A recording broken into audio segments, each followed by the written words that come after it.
Vamos fazer aqui, atender a Débora. A Débora escreve e pergunta. Ela é lá de Suzano, estado de São Paulo. Padre Fábio, quando eu estou em oração e peço a Deus uma resposta, costumo observar essas respostas por meio de sinais. Mas aí fico indecisa. O que devo fazer quando percebo o sinal? Primeiro, a gente precisa conviver com ele, Débora, porque às vezes a gente faz a leitura do sinal de acordo com o nosso desejo. Deus nos fala. Eu me lembro que na minha dissertação de mestrado, o eixo, o ponto principal da minha reflexão foi justamente como Deus se manifesta na vida humana. Era um título comprido, difícil, né? O processo da revelação divina, o processo maêutico da revelação. É um teólogo que eu gosto muito, que eu escolhi para ser o meu teólogo de dissertação, que pega no conceito socrático de maêutica. Sócrates era filho de parteira. E ele, observando a mãe dele, ajudando as mulheres a dar à luz, porque a parteira, ela facilita o parto, né? Ela não faz o parto, ela facilita para que a criança nasça. Sócrates, observando, ele identificou que aquele processo de parturiar uma criança é semelhante ao processo de fazer nascer o conhecimento numa pessoa. A criança já está lá dentro, a gente só faz sair para fora, né? Vir para fora. O conhecimento é a mesma coisa. Quando eu estou com uma criança, Sócrates acredita que todos os conhecimentos do mundo já estão dentro daquela criança. O que a gente precisa fazer é parturiar as experiências que já estão ali, inconscientes, que de alguma maneira a gente vai herdando da humanidade.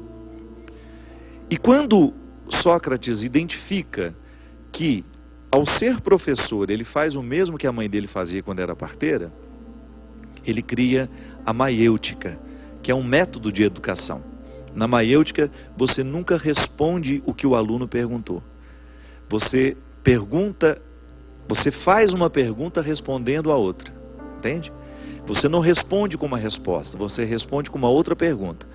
Então, eu vou estimular aquele que me pergunta a chegar à resposta por ele mesmo. Eu não dou a resposta pronta. Ele me pergunta, ao invés de responder, eu faço uma outra pergunta para ele. Eu faço isso muito com a minha mãe, porque a minha mãe, ela é muito esquecida, ela é distraída. Algumas pessoas achavam que ela estava até esclerosada, já falei, não, eu conheço bem a minha mãe é distraída. Então quando ela pergunta, será que eu já tomei esse remédio? Eu falei, mãe, será que a senhora já tomou remédio? Eu faço a mesma pergunta para ela. A senhora acordou que hora? O que a senhora fez na hora que levantou? E aí eu sei que ela já tomou. Eu poderia muito bem dizer, não mãe, a senhora já tomou remédio. Mas é melhor não dizer, porque eu preciso colocar a cabeça dela para funcionar. Então, esse era o meu método maêutico com a minha mãe. Ao invés de responder, a senhora já tomou? Eu fazia uma pergunta que ajudasse ela mesma a chegar à conclusão de que ela já tinha tomado. O teólogo da minha dissertação pegou esse conceito de maêutica, que Sócrates aplicou na sua filosofia, no seu processo pedagógico, na sua maneira de ser professor, que Sócrates era professor, e ele interpretou que a revelação de Deus na história é sempre assim. Nós já temos todas as respostas dentro de nós. Deus já está presente dentro do meu coração. Deus já está presente dentro do seu coração. Como é que eu vou descobrir a sua vontade? À medida em que eu permito que esse Deus fale comigo. Não há nenhuma novidade mais a ser dita. E a igreja diz isso. A revelação terminou com a morte do último apóstolo. Olha que interessante isso. Mas como é que eu posso extrair alguma novidade dessa revelação de Deus na história humana, que teve o ponto alto em Jesus e que depois terminou de ser manifestada com a morte do último apóstolo? Eu vou descobrir que toda essa novidade já está dentro do nosso coração, dentro da nossa consciência, e nós vamos descobrindo à medida que nós vamos fazendo as perguntas para nós mesmos a respeito do que Deus quer de nós. Então, Queiruga, que é o teólogo que eu estudei, ele dizia assim: Deus sempre fala com o coração humano. Deus nunca priva. Pode ser o homem mais pecador do mundo, Deus vai falar com ele, se ele der condições de ouvir a voz que lhe fala. Então, Deus está sempre falando comigo, Deus está sempre falando com você. A gente poderia até ousar em dizer: Deus fala mais com o Papa Francisco ou fala mais comigo? Deus fala mais com o Papa Francisco ou fala mais com o Christian? Deus fala do mesmo tanto, com todos nós. O que vai fazer a diferença é o tanto que a gente para escutar. Deus fala comigo com a mesma intensidade que falou com Santa Teresinha. Deus fala comigo com a mesma intensidade que falou com Francisco de Assis. O que vai fazer a diferença é o tanto que eu paro para ouvir o que ele diz. Aí Queiruga até dizia que Deus se manifesta sempre, mas que nós temos os obstáculos da nossa inteligência, ou então da nossa pouca inteligência, de não sermos capazes de compreender o que ele nos diz. Então, Débora, toda vez que você percebe que Deus lhe dá um sinal, conviva com esse sinal.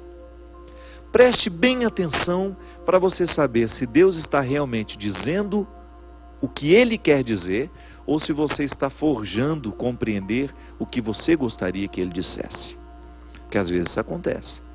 Eu peço a Deus que me dê a graça, vou dar um exemplo simples. Senhor, eu quero que o Senhor me dê a graça de gravar um disco em Los Angeles. Muita gente tem essa vaidade de sair do Brasil para ir a Los Angeles, para entrar nos grandes estúdios com os grandes produtores de Los Angeles. Eu nunca tive esse desejo. Pode ser que um dia eu tenha, pode ser que um dia eu tenha a oportunidade de fazer isso. Aí eu vou rezar e pedir a Deus que me ilumine para saber se aquilo é uma vontade. Mas a minha vontade é tão grande de gravar um disco lá em Los Angeles, que eu vou dar um jeito de escutar que Deus está me mandando ir para lá. Então, eu não faço a leitura dos sinais de acordo com o que o sinal está dizendo. Eu faço a leitura dos sinais de acordo com o que eu gostaria de ouvir. É por isso que eu gosto muito daquela música do Gilberto Gil. Está no tom. Se eu quiser falar com Deus, tenho que ficar a sós, tenho que apagar a luz, tem que desatar os nós dos sapatos, das gravatas, dos desejos, dos meus sonhos. Tenho que perder a data, tenho que me achar, e por aí vai. Mas olha como é interessante isso. Se eu quiser falar com Deus, eu tenho que desatar o nó da gravata, tenho que desatar o nó do sapato. O que significa desatar o nó da gravata? Quem usa a gravata sabe muito bem o que significa isso, não é? Depois de um dia de trabalho, você chega em casa cansado, estressado, você vai tomar uma taça de vinho, a primeira coisa que você faz? Desafrouxa o nó da gravata, porque aquele nó, ele está muito ligado à obrigação, postura. E quando a gente chega em casa, você quer mais é ficar à vontade. Tirar os sapatos é uma demonstração de intimidade. Quando eu chego na casa de uma pessoa que eu tenho intimidade, eu não ouso em tirar os meus sapatos e ficar descalço, porque me faz bem. É uma maneira que eu tenho de dizer ao meu corpo que ele pode relaxar, que ele está em casa. Quando a gente quer falar com Deus, e o poeta Gilberto Gil nos deu algumas dicas preciosas, a gente tem que desatar os nós do desejo também. Isso é, eu não posso ficar amarrado àquilo que eu tanto desejo. Eu tenho que me despojar.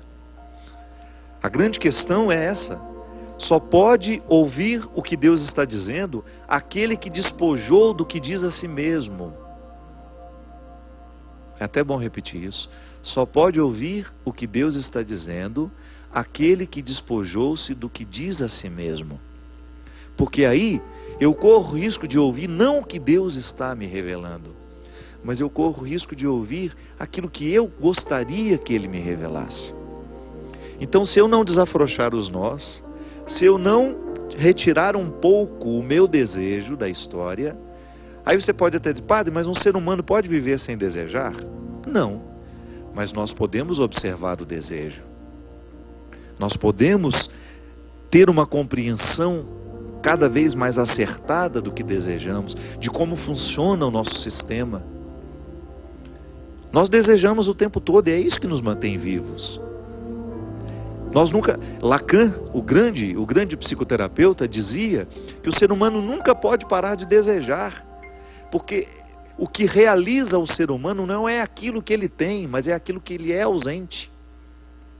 Não é o que nós já alcançamos que nos mantém em pé, minha gente. O que nos mantém em pé é aquilo que nós não temos. Olha que interessante isso. Você olha para tudo aquilo que você já alcançou na vida e você chega à conclusão de que isso não é o suficiente para lhe manter em pé e nem disposto para viver. É o que você ainda pode alcançar. Não significa que você está sendo ingrato com a vida, com aquilo que você já alcançou, não. É que se a gente não se desprender do que a gente alcançou, a gente para de alcançar outras coisas.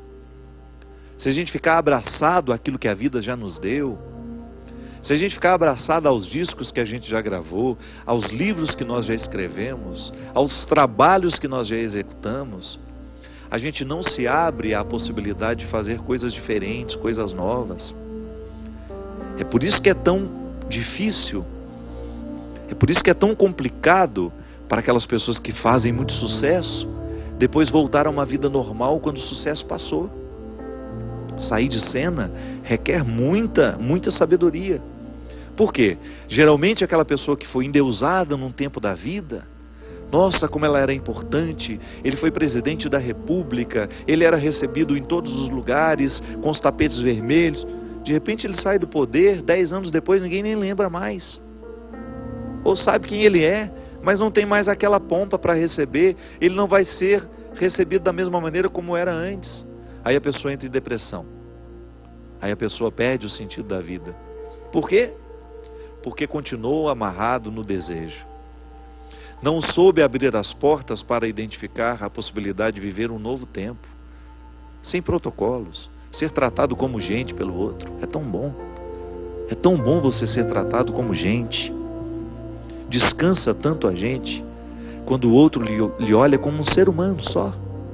Quando esquece os títulos que você tem, ou quando esquece a sua fama, e observa só o ser humano que você é, e acolhe você assim. Para a pessoa que vive o tempo todo, essa coisa de ser imaginado pelo outro, né? Porque a pessoa famosa, ela transita o tempo todo dentro de um contexto de imagem. O outro vê na televisão, o outro vê na capa do livro, o outro vê na capa do CD, o outro vê porque ele é o presidente, porque ele é o senador, ele é o escritor, ele é o ator, ele é o diretor. Então na hora que está diante dele, perde até a espontaneidade, perde a naturalidade e corre risco de não tratá-lo como um ser humano. Por isso que às vezes a relação é tão cansativa, porque é uma relação objetal, não é uma relação natural. O outro parece que se presta a ser um objeto da nossa satisfação. Então a gente nem cumprimenta, já quer tirar uma foto, nem fala nada, já vai para tirar uma foto. Então quando a gente tem esse contexto, nós corremos o risco de colocar o outro dentro de uma vida que não é real. E depois que por isso, quando ele precisa voltar à vida real, ele tem muita dificuldade. Por isso que é sempre bom a gente experimentar, ser tratado como gente e fazer questão de estar ao lado de pessoas que nos tratam como gente, como pessoas, e só. Se a gente não se desamarra dos desejos, a gente não consegue receber a vida com as suas mudanças. E aí, Débora, se a gente não é capaz de fazer a leitura destes sinais, dessa voz de Deus, nos indicando até isso que eu acabei de falar, talvez seja o momento de sair de cena. E aí eu observar que Deus está me dando todas as dicas para isso. Que Deus está encaminhando o meu coração para compreender a minha retirada como necessária. Para isso que a gente reza. Eu também quero saber qual é o meu lugar no mundo. Eu venho aqui, eu tenho o meu trabalho aqui na Canção Nova, eu viajo pelo Brasil levando a palavra de Deus através da minha música, através da minha arte. Eu acredito no meu ministério. Eu tenho quase 80 pessoas ligadas ao meu trabalho hoje. Então meu trabalho gera a vida de mais de 80 famílias. Eu fico orgulhoso disso. Eu fico muito orgulhoso, fico muito feliz de saber que eu tenho a oportunidade de fazer um trabalho como padre que me leva a muitos lugares. Mas se por acaso eu começar a perceber os sinais de que Deus não me quer mais assim, Eu não posso negligenciar os sinais. Por outro lado, eu tenho de conviver com eles. E é por isso que eu sempre digo, Débora, como é que a gente observa que está na hora de mudar? Quando você começa a perceber que você está ficando incomodado com a vida que tem. Gosto de dizer sempre isso. Leve a sério aquilo que lhe incomoda. Observa bem aquilo que está lhe incomodando, porque Deus lhe fala através disso.